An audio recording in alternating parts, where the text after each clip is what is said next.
غزوہ احد میں صحابہ کرام موجود ہیں، حضور پاک علیہ الصلوۃ والسلام موجود ہیں۔ آپ نے فرمایا ایک پہاڑی پہ 50 صحابہ کو، کل 700 صحابہ تھے آپ کے ساتھ، اس میں سے 650 کو آپ نے الگ کیا، 50 کو کہا کہ تم یہاں سے ہلنا نہیں، یہاں سے کہیں نہیں جانا۔ ان کا ٹھیک، لڑائی شروع ہو گئی، تھوڑی دیر میں کافر بھاگ گئے۔ تو یہ جو 50 تھے، ان لوگوں کے دل میں آیا کہ جی کافر تو بھاگ رہے ہیں، ان کے پاس گھوڑے، اونٹ اور ساز و سامان ہے، یہ مال غنیمت ہے اور یہ بہترین چیز ہے، اگر کافر کا مال مل جائے جہاد کرتے ہوئے وہ سب سے بڑی غنیمت ہے، تو وہ پاک اور حلال اور صحیح مال ہے، اس کو جمع کرنا چاہیے۔ تو ان کے جو امیر تھے، بڑے تھے، کمانڈر تھے، لیڈر تھے، انہوں نے کہا نہیں دیکھو اللہ کے رسول نے کیا فرمایا تھا۔ انہوں نے کہا کہ اللہ کے رسول نے تو ارشاد فرمایا تھا، یقیناً وہ حق ہے، سچ ہے، وہ تو لڑائی کے لیے تھا، لڑائی تو ختم ہو گئی، وہ تو بھاگے جا رہے ہیں۔ کہ نہیں،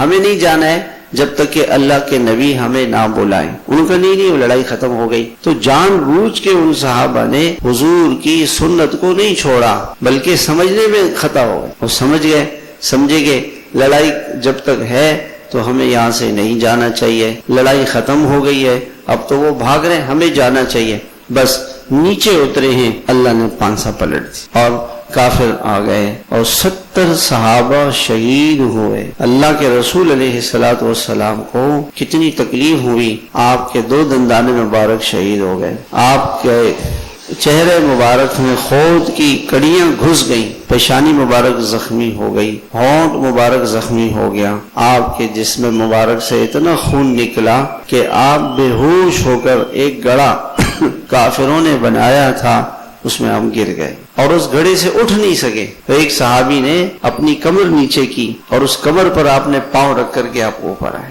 یہ حضور پاک علیہ السلام موجود ہے، صحابہ موجود ہیں، اور ایک چوک ہوئی ہے صحابہ سے، اللہ نے پورا پانسا پلٹ دیا۔